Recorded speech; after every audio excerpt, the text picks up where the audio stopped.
Hold Up, c'est le nom d'une association qui est assez connue en France de défense, notamment des seniors et des personnes âgées. Et donc, on va mieux connaître Hold Up en Occitanie avec Denis René Valverde, qui est le président d'Hold Up Occitanie. Bonjour Denis René. Bonjour Frédéric. Peut-être vous présenter si vous le souhaitez, et puis présenter Hold Up. Je me présente rapidement. Donc, Denis René Valverde. J'ai un passé de professeur des écoles avec une particularité, c'est d'avoir enseigné dans l'enseignement agricole où j'ai connu un petit peu le, le milieu rural.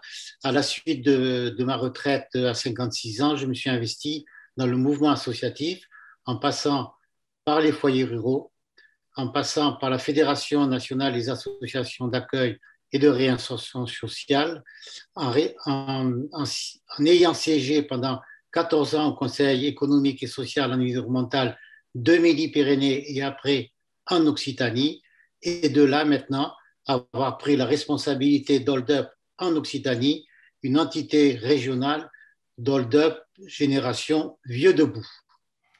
L'objectif, le but en fait d'Hold Up, c'est quoi? Le but d'Hold Up, c'est d'inciter les personnes âgées à participer à des actions pour les sortir un petit peu de leur coin, de leur maison, de leur HLM, parfois très précaire, et de les inciter à vivre autrement, euh, de penser la vieillesse, la vivre, la faire vivre, et non la subir ou la consommer. Euh, Voilà. Hold Up en Occitanie a un lien avec, vous l'avez dit, mais a un lien avec Hold Up Paris. Oui, nous avons un lien très fort avec Hold Up Paris, puisque nous avons signé leur charte et nous avons souhaité être une entité régionale d'Hold Up, avec nos propres statuts validés par Hold Up Paris, notre propre règlement intérieur et notre propre projet associatif. Dans les statuts d'Hold Up en Occitanie, nous avons inséré une ligne soulignant les bienfaits de l'intergénérationnel. Voilà ce qui nous démarque un petit peu, autant que faire se peut, mais pas beaucoup, d'Hold Up Paris. Voilà. Et vous allez, ou vous faites comme Hold Up Paris, c'est en fait, bien sûr, la défense, enfin, aller voir les personnes âgées, mais aussi défendre, le côté un peu de défendre auprès des collectivités, défendre les personnes âgées et aussi intervenir dans des conférences. Nous avons cette ambition. Nous avons cette ambition, puisque Hold Up en Occitanie est une très jeune entité régionale, puisqu'on date de 2019. Et si on inclut toutes ces périodes de pandémie où on n'a pas pu travailler correctement, mais nous avons aussi sensibilisé toutes les collectivités territoriales, communautés de communes, conseils départementaux de la région Occitanie, conseils régionaux, sur les bienfaits que pouvait apporter Hold Up en Occitanie à ces personnes âgées. Ne serait-ce que, par exemple, le dossier qu'on est en train de monter et d'affiner, senior numérique. Essayer de montrer aussi que ces personnes âgées peuvent être sensibilisées à l'informatique. Et nous avons un administrateur qui a créé une tablette à la disposition de ces personnes âgées qui est tout, tout à fait comment dirais-je, mise à leur disposition et facilement pour qu'elles puissent combattre un petit peu ces problèmes informatiques. Nous avons aussi la ferme intention, et le conseil départemental de la Haute-Garonne a répondu, à participer à participer à tous les projets que montent les conseils départementaux. Pardon. Celui de la Haute-Garonne a voulu sensibiliser la population au bénévolat. Et nous avons eu l'honneur de participer à cette campagne, ce qui nous a valu des grands panneaux sur les abribus, y compris sur l'arrière des bus. Voilà, on s'efforce, mais 15 administrateurs, à trouver les moyens pour faire non pas connaître Hold Up, mais pour montrer aux collectivités territoriales et à qui veut bien nous entendre les bienfaits de cette vieillesse. Être vieux, ce n'est pas une tare. L'intergénérationnel est là pour nous le faire toucher du doigt. Le logement participatif auquel on participe aussi quand il y a des logements qui se créent dans les communes, c'est leur montrer qu'on peut faire vivre des couples jeunes avec des couples de personnes âgées avec échange de services. Quand les jeunes vont aller à l'Augrain écouter un concert, les personnes âgées peuvent garder les pitchounes et vice-versa, les jeunes peuvent faire les courses ou amener les personnes âgées à faire leurs courses. Et je crois que ça, c'est quelque chose qui nous plaît et qui arrive à nous émouvoir, parce que quand on voit cette intergénérationnelle, comme on a voulu la monter et comme elle est réceptionnée, je dis que pour le moment, on fait quelque chose pour sortir ces personnes de leur solitude. Rien n'est plus triste de voir des personnes rentrer dans la solitude. C'est pour ça que nous avons aussi un projet, si la pandémie nous le permet, de monter 2 colloques. Il y a un colloque qui est en train de se monter, c'est les bienfaits de l'intergénérationnel en milieu rural et des journées de réflexion sur la solitude. Je vais vous titiller un peu.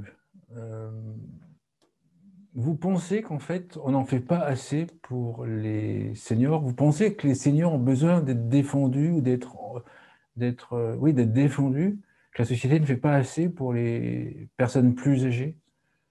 Je pense que les personnes âgées ont besoin de reconnaissance. Ce qui me conforte dans ce que je dis, c'est que le gouvernement, je crois, va saisir le Parlement sur le grand sujet de l'autonomie, à savoir qu'il vaut mieux que des personnes âgées restent chez elles avec tout ce qu'on peut leur reporter que d'aller dans les EHPAD. Ce qu'on veut faire, c'est faire entendre la voix de ces personnes vieillissantes ou de ces personnes en âge avancé. Et là aussi, c'est par ce qu'on est en train de mettre en place, de mettre en place à travers des groupes de parole, des groupes de théâtre. Le slam, on a été sollicité par une grosse structure, je ne veux pas dire le nom, en disant mais le slam que vous faites en Midi-Pyrénées, est-ce qu'on ne peut pas l'ouvrir sur le slam sur toute la France? Oui, pourquoi pas. C'était très très difficile pendant ces périodes où c'était la visio qui marchait, mais on l'a toujours en tête. Et ce que je dis, ce qui nous fait qu'on se démarque un petit peu, c'est que tous les projets qu'on monte, on les monte avec les personnes âgées, avec un slogan, c'est faire avec et pas faire pour. Ce que disait d'ailleurs Montesquieu, pour faire de grandes choses, il ne faut pas être un grand génie, il ne faut pas être au-dessus des hommes, terme générique, il faut être avec eux. Et ça, je pense qu'il faut garder ça dans nos têtes pour essayer de faire avancer les bienfaits de la vieillesse en général. Et on incite, par exemple, sur ces deux colloques qu'on veut faire, on va inviter des personnalités, conseil départemental, conseil général, conseil régional. On va inviter aussi des responsables du service de l'État pour bien montrer que la vieillesse est encore très riche au niveau des idées.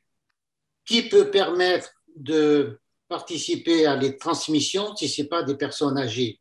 Qui peut se permettre d'encourager le service citoyen avec Unicité ou autre structure si ce n'est pas des personnes âgées qui diront avec nous il faut faire ci, il faut faire ça, et non pas recevoir d'en haut des textes législatifs ou par rapport à de grosses associations il faut faire ça. Non, il faut faire avec elles. Et si on fait avec elles, et si elles sont d'accord, on est gagnant. Pendant cette période de pandémie, j'ai eu la chance d'avoir au sein de mon conseil d'administration 2 psychologues.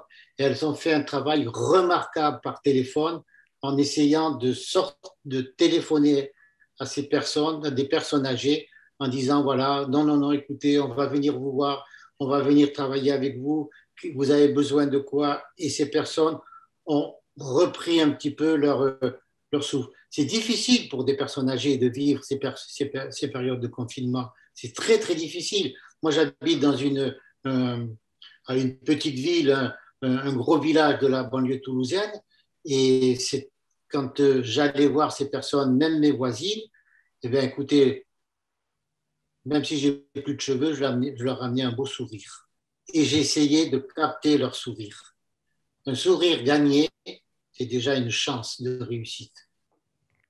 À vous écouter, le problème de base, il y a deux sujets, c'est la solitude et la reconnaissance. Oui, la solitude. La solitude, c'est un mal sous-jacent qui, avec les périodes qu'on a vécues, qui risque de plonger ces personnes âgées vraiment dans ce que j'appelle l'irréel. Elles sont seules, les enfants ne pouvaient pas venir les voir. Nous, on allait les voir et on essayait de les sortir de cette solitude. Et le professeur Philippe Buton, qui était président d'Hold Up Paris, d'Hold Up, a écrit un bouquin sur la solitude. J'ai été un petit peu frappé par ces articles, par les exemples qu'il citait.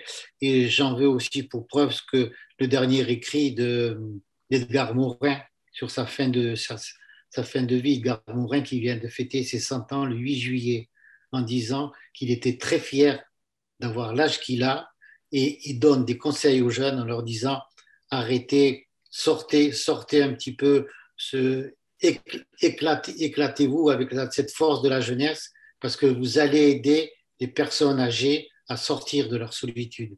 C'est une conclusion magnifique de ce qu'a écrit Edgar Morin, après avoir écrit La Voix aussi. Et l'autre point que vous souleviez, c'était la solitude. Le besoin de reconnaissance. C'est-à-dire, en fait, votre vision, c'est que les personnes âgées ne sont pas assez reconnues dans leur rôle dans la société. C'est ça, si je comprends bien. Je pense que les personnes âgées ne sont pas encore trop reconnues parmi la société.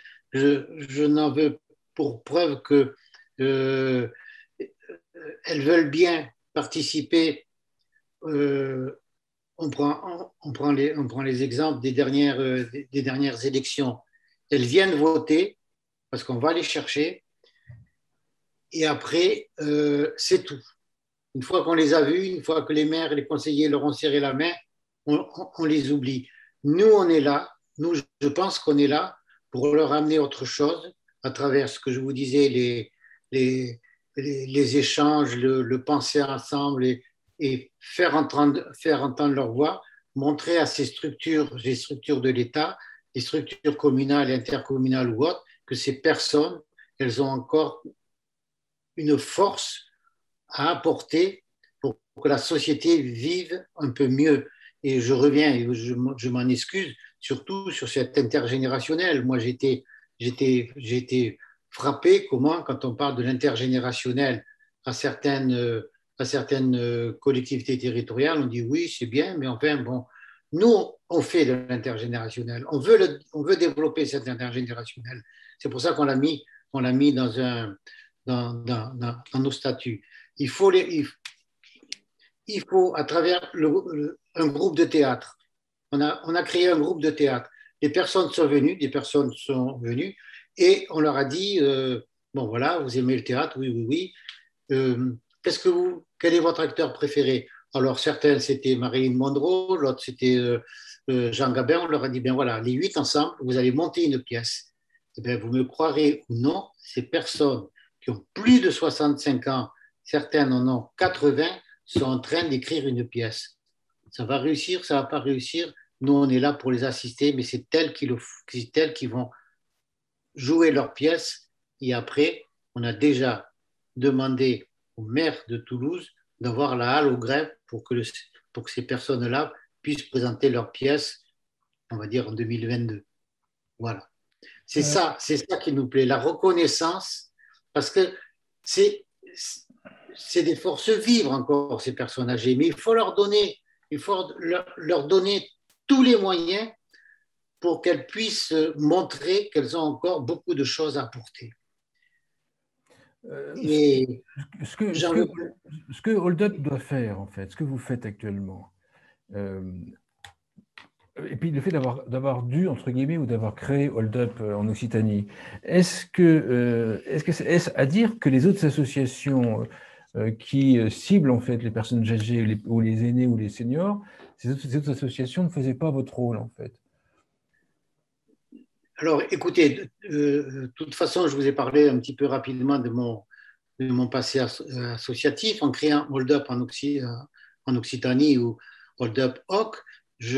On a décidé, et j'en ai pris la responsabilité, de travailler avec tous les mouvements associatifs qui existent, le mouvement associatif, je garde les contacts avec les fédérations d'accueil et de réinsertion sociale, mais on ne veut pas qu'il y ait de concurrence. On ne veut pas qu'il y ait de concurrence. On travaille ensemble. Chacun a sa spécificité. Nous, la spécificité qu'on a et qu'on veut garder, c'est qu'on n'est que des bénévoles. Nous n'avons pas de personnes salariées et on a décidé d'un commun accord qu'on ne voulait pas avoir de personnes salariées. On reste bénévole. Le discours d'un bénévole passe, j'ai l'impression, passe un peu mieux que quelqu'un qui est salarié, qui vient défendre avec le courage et avec la capacité qu'elles ont les valeurs de l'association qui les a employées. Nous, on est libre de notre parole.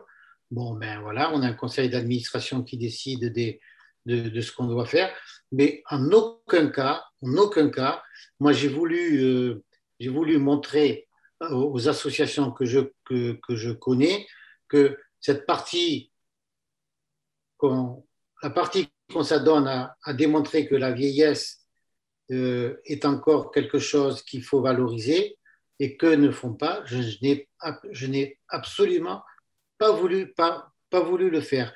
Chaque association a ses statuts, ça, travailler ensemble, oui, mais être en concurrence, ça ne sert à rien.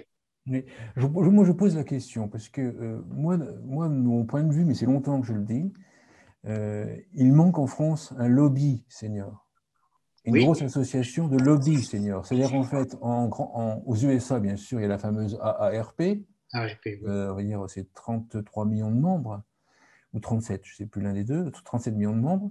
En Grande-Bretagne, il y a Age UK, au Danemark, il y a Denage, en Italie, il y a 50 et Pew.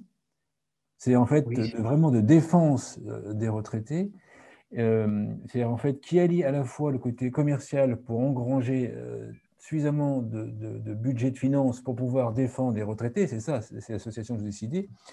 Et en France, il n'y a jamais eu ça. Non, il n'y a jamais eu ça. Hold Up, je pense, avec toutes les entités régionales qui vont se créer dans toutes les régions de France, risque d'avoir un rôle qui est de plus important. Nous, en Occitanie, on y contribue à ça. On y contribue à ça. Mais après, j'allais dire, c'est peut-être une volonté des grandes structures que vous avez citées dans les autres pays. Elles se sont montées il y a combien de temps? Ah ben, il y a plusieurs dizaines d'années. Voilà. Et puis avec une différence très, très nette, c'est que, en fait, je me souviens d'une réunion, en fait, il y a un peu plus de 10 ans, la ARP américaine voulait faire un truc qui s'appelait le ARP Network, le réseau ARP au niveau mondial. C'est-à-dire, en fait, l'idée, c'était qu'un retraité membre de l'ARP puisse venir en France et avoir des réductions en France, ou avoir des bénéfices en France, et qu'un retraité français qui était membre d'une association, qui elle-même était membre du réseau ARP, ce retraité-là pouvait avoir Oui. des réductions aux USA quand il allait aux USA. Et je me souviens d'avoir, donc l'ARP organisé il y a pratiquement 10 ou 12 ans une réunion aux USA à laquelle j'ai assisté, et ils ont invité une ou deux associations dans chacune des pays européens. On voyait très nettement la différence, hein. C'est-à-dire qu'en France, les associations qui te contactent des personnes âgées faisaient vraiment, faisaient une séparation entre le bénévolat, entre le côté altruiste, le côté aider les gens et le côté financier. C'est-à-dire, en fait, il n'était pas question pour les associations françaises de passer des accords commerciaux avec des entreprises, par exemple, pour engranger des revenus, et que ces revenus allaient servir à défendre les retraités. Alors que dans les autres pays, Dane Age, Eduque, 50 et plus, et en plus que la CARP au Canada, eux, en fait, c'était des associations très clairement, on va dire, commerciales, Oui, mais voilà, dans le c'est ça. but, mais dans le but d'aider, dans le but d'aider les seniors. Et en France, il y a toujours eu le refus de cette branche commerciale qui sert quand même de réacteur, hein. C'est vrai. Vous avez raison. Mais ce qui, euh, ce qui me, ce qui me frappe un peu en région Occitanie, c'est que depuis que Hold Up Org existe, j'ai je- j'ai beaucoup de structures qui veulent travailler avec nous. Je ne sais pas si vous connaissez Bleu, Blanc, Zèbre. C'est, c'est- c'est une- c'est- il y a le Centre d'information des droits des femmes et de la famille veulent travailler avec nous. Il y a plusieurs, la mutualité française Occitanie. Voilà. Alors, là aussi, ils veulent travailler avec nous parce que euh, on est plus à même qu'eux de sensibiliser les seniors à participer et à réfléchir, à, à donner un sens à la vieillesse. Donc, on se méfie, et on se méfie, mais on travaille en intelligence. Là, on a chacun, là aussi, notre rôle. Et, euh, et c'est vrai qu'on est peut-être à même quand on va réaliser ce colloque sur la ruralité, on va faire un colloque intergénérationnel, c'est sûr, mais aussi peut-être interassociatif. Il n'est pas dans mon esprit de garder ce colloque sur la ruralité uniquement pour Denis René Valverde, loin de là. Déjà, j'ai pris contact avec l'Institut national de la recherche agronomique et de l'environnement, avec tous les établissements d'enseignement agricole. Moi, je suis assez bien placé aussi après avoir travaillé avec eux pendant très longtemps. Mais pour répondre à votre question, ce sujet, il faudrait que ça soit Hold Up Paris, entre guillemets, qui s'en saisisse en disant pourquoi, pourquoi nous sommes là. Et je pense que aussi, le Hold Up Paris, avec toutes ces entités régionales qui sont en train de se monter, risque aussi de grandir en, en idées. Les idées des régions, les idées des gens de terrain apportent plus de réflexion, me semble-t-il, euh, à tout le monde. Moi, quand j'interroge, quand je vais voir une personne dans la rue en leur disant vous connaissez Hold Up ah non, non, non, vous travaillez dans une banque? Non, non, pas du tout. Voilà ce que c'est Hold Up. Ah bon, bon, bon. Mais vous savez, il faudrait que vous occupiez un petit peu de l'informatique pour les personnes âgées. Ben, je dis voilà, on est en train de monter un projet sur le numérique et ça fait boule de neige. Mais c'est vrai que ce que vous soulignez, c'est Hold Up, maison mère, qui devrait s'en saisir avec la force des entités régionales. Là, me semble-t-il, il y a une puissance de feu, comme on dit entre guillemets, le 14 juillet n'est pas loin, pour essayer de monter des projets tels que qui sont définis dans les autres pays. Mais c'est pas Hold Up Hawk qui va participer à des grandes réunions comme ça pour le moment. On a des adhérents, on a des adhérents, ça afflue, pas assez à mon goût, mais Paris ne s'est pas fait en un jour. Voilà. Et j'ai Une, espoir. une conclusion à l'émission, une conclusion sur Hold Up Occitanie. Conclusion, c'est que je suis, je ne sais pas si je dois employer, je, je suis responsable de cette association. Je m'y adonne avec, avec force, avec cœur, parce que je sens qu'il y a un potentiel de personnes vieillissantes à sortir de leur coin. Et avec le conseil d'administration, avec mon conseil d'administration, on va continuer, on va essayer de trouver des actions innovantes, un peu plus innovantes que celles qu'on a. Déjà, on a fait beaucoup pour essayer de concrétiser un petit peu ce qu'on a mis dans les statuts, organiser une solidarité interne pour lutter contre l'isolement et mettre en place des soutiens psychologiques et autres pour toutes ces personnes-là. Je souhaite avoir la force de continuer. Je souhaite aussi ardemment que ces publics soient reconnus par toute la société, y compris par les services de l'État. Super, Et merci, merci. je m'y attendrai à fond. Et je vous remercie beaucoup, Frédéric, de cet entretien. Je ne sais pas si j'ai répondu à vos attentes. Je vous disais tout à fait au début, j'ai essayé d'éliminer mon stress et j'ai essayé de parler avec mon cœur. Super, merci beaucoup, c'était réussi. Denis, merci beaucoup, Denis René. Je rappelle Valverde, je rappelle que vous êtes président de Hold Up en Occitanie. Merci beaucoup. Merci à vous, Frédéric, et à une prochaine fois.